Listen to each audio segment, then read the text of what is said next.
Brand new video at 6 o'clock. Right now, fire investigators are working to figure out what caused a parking deck in Midtown to collapse not once, but twice. And we first brought you this story yesterday as breaking news, showing the moment crews rescued a worker who was trapped inside. We do know at least 6 people were hurt in yesterday's collapse. And tonight, our coverage continues with more on the investigation into the safety concerns in that area. CBS 46's JASMINA ALSTON joins us live right now with more. So, Yasmina, of course, the big question tonight, was anyone hurt?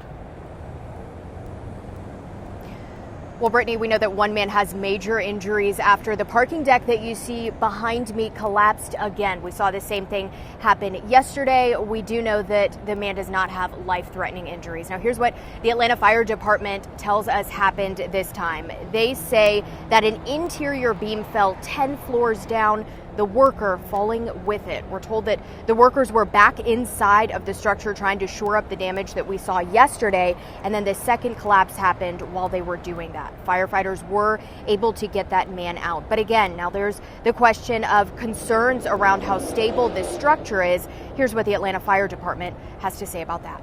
It's not a concern for the public at this point.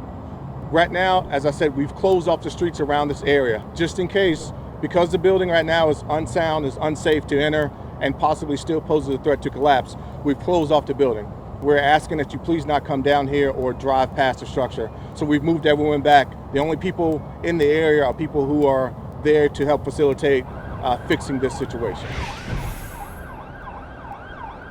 And the city has issued a stop work order for this site. And again, the streets around the structure do remain closed. We'll, of course, keep you updated on any new information that we get about this second collapse at the parking deck. Live in Atlanta, Yasmina Alston, CBS 46 News.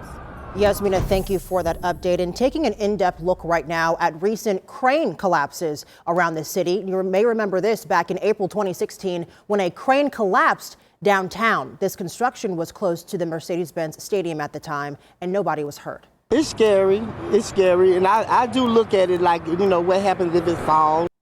How about this? Back in 2015, a crane in Buckhead was leaning, as you can see, for weeks as people in that area wondered if it would just topple over. Well, back then we found out the city of Atlanta did not regulate or even inspect private cranes, only city-run projects.